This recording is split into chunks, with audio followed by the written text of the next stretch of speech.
For my creative assignment, I decided to do Faust Part 1, written by Goethe in 1808. I am acting pages 81 up until page 86. Faust Part 1 is included in this course because we learned about important historical periods, such as the Reformation and the Romantic era. Even though the Reformation took place before Goethe wrote Faust Part 1, we can still see how religion is anticipated in Faust Part 1 because of God and the devil. With the Reformation came an important figure, Martin Luther, and many people had compared Faust and Martin Luther because Martin Luther appeared to be a traitor when he gave away from the Catholic Church, and also Faust when he decided to sell his soul to the devil. Despite Faust Part 1 being written in a different time period than the Reformation, we can see how Goethe was bringing in the resemblance of religion. Another example of religion is when God appears to be saving Gretchen in Faust Part 1. Besides comparing Faust to the Reformation, Faust Part 1 was written in 1808, which was when the Romantic era was happening. The Romantic era is known as Romanticism, and it was a movement of art and music, as well as it emphasized on people's emotions. Goethe uses Romanticism when he introduces the character of Gretchen. She instantly becomes Faust's love interest. Also, this is the first time that Goethe had introduced a female character to play the woman that Faust loves.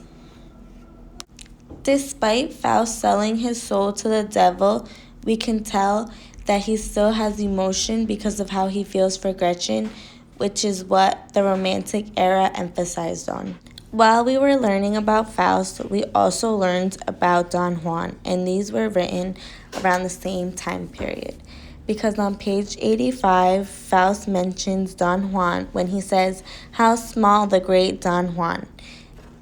People can compare both of these characters, and they were very important during these time periods, which is why we have learned about this in our course. We can compare the two by saying that they have similar personalities, as such being that they have huge egos, they don't accept the mistakes that they make, and how they both break away from what appears to be normal during this time period. I am mentioning Don Juan because this was also a very important piece that we had discussed, and like I said, we can relate this to Faust because they are basically the same, and both of the pieces really bring together the historical periods that we discussed, and that is a perfect example as to why these pieces are included in the time periods.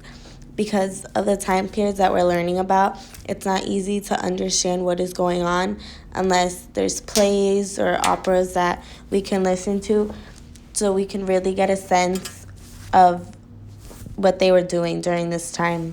With that being said, Faust Part 1 is a great way to view this course and what we have learned during this semester. Faust Part 1 taught us more to understand the Romantic era and the Reformation era as well. While reading Faust, we can get a sense of culture and knowledge that he's trying to obtain, and we get to understand why he's doing what he's doing with the devil. In conclusion, learning and reading Faust Part 1 by Goethe in this course really helps us understand more of the historical periods, and this let us draw connections between Faust and Don Juan, as well as drawing connections between the important figure Martin Luther. We also understand more about the Reformation and the Romantic era in which the play took place. Now I will play the acting out of pages 81 until 86. Go. My sweet young lady, if I may, I will escort you on your way. I am not a lady and I'm not sweet. I can get home on my own 2 feet. By God, that's a lovely girl. More lovely than I've ever met. So virtuous, so decent, yet a touch of sauciness as well. Her lips so red, her cheeks so bright. All my life I'll never forget that sight. It stirred my heart to see her eyes cast down so modestly, and how she put me in my place with so much charm and so much grace.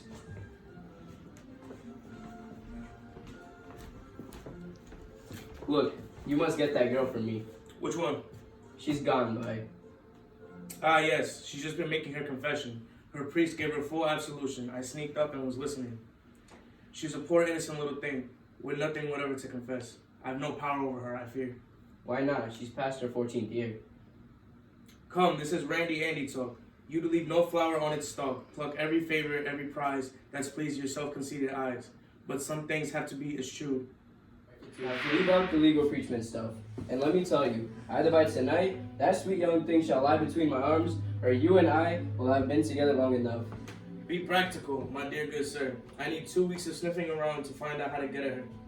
2 weeks? That child? I'll be bound if I ever had even half a day. I'd need not the devil to get my way. Well, now you're almost talking French. But with respect, take my advice. Why bustle so to bed the wench? Your pleasure with her will be twice as keen after long preparation and complicated titillation, to make her willing and soft to the touch, and in Italian tales you'll have read as much. I've appetite enough without all that. But sir, be in no doubt, with this fair maid, I'll tell you plain, it's bound to be a long campaign. We'll not take her by storm. We must use guile to satisfy your lust. Take me to where my darling lies. Get me some token, some sweet prize. A garter or kerchief for her breast. Something to set my heart at rest. To demonstrate my willingness to serve your amorous distress, we'll lose not a moment in delay. I'll take you to her room this very day. And shall I see her? Have her? No, she'll be visiting a friend next door, but you'll be quite alone. And so in her private ambience, you can glow and glow on pleasures still in store. Let's go. We must wait our chance. I'll take her a present. Get one at once. Presents already? Very charming. He'll succeed. I know some interesting places where buried treasures left. I'd like to find out, I must say, who that gentleman was today. A handsome man, I do admit, and a nobleman by the looks of it. I could tell by something in his eyes, and he wouldn't have had the cheek otherwise. Come in, keep quiet. Come, don't delay. Leave me alone. Please go away. Very neat and tidy, I must say. Welcome, sweet twilight, shining dim all through this sanctuary. Now, let's love sweet pain that lives on hope's refreshing dew, seize and consume my heart again. How this whole place breeds deep content and order tranquility. What riches in this poverty, what happiness in this imprisonment. Oh, let me rest here long time ago, among their joys and sorrows, others I welcomed. Ah, how often, too, round this, their grandsire's throne, the children clung. My love herself, at Christmas time, a young rosy-cheeked child, glad at some gift, knelt her perhaps, and kissed his wrinkled hand so dear. What order, what completeness am I made to sense in these surroundings? It is yours, dear girl, your native spirit that ensures maternal daily care. The table neatly laid, the crisp white sand strewn on the floors. Oh, godlike hand, by whose dear skill and love these little hut matches the heavens above. And here, what fierce joy seizes me.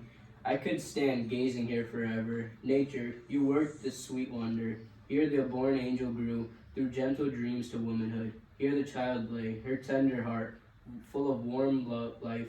Here the pure love of God's creative forces wow his likeliness by his sacred art. And I, what purposes bring me? What profound emotion stirs me? What did I come here to do? What do I sigh for, wreck? Am I now lost or not? Is there some magic hovering around here? I was revolved, my lust brooked no delay. And now, in dreams of love, I wilt and nut away. Are we mere playthings of atmosphere? If she came in this instant, ah, my sweet, how she would punish me. How small the great Don Juan would feel if he would fall in tears of languor at her feet. Quick, she's down there. She'll be here any minute. Take me away. I'll never come again. Here's quite a heavy box with nice things in it. I got it somewhere else. Now then, into her cupboard with it, quick, before we're seen. I tell you, when she finds that stuff, she'll go out of her mind. I put enough jewelry in there to seduce a queen. A child's a child, of course, and play's just play. I don't know if I should. Now, what's the fuss about? You'd like to keep it for yourself, no doubt. Let me advise you then, Sir Lecture Rust. Stop wasting the fine time of day, and spare me no further task. I trust you're not a miser too. I scratch my pate and bite my nails and calculate. Quick, we must go. How I to please your sweetheart for you and make her want and adore you.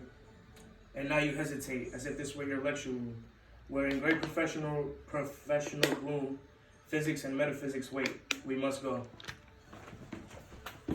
It's so hot and sultry in here somehow, and yet it's quite cool outside just now. I've got a feeling something's wrong. I hope my mother won't be long. It's sort of scared coming over me. What a silly baby I must be.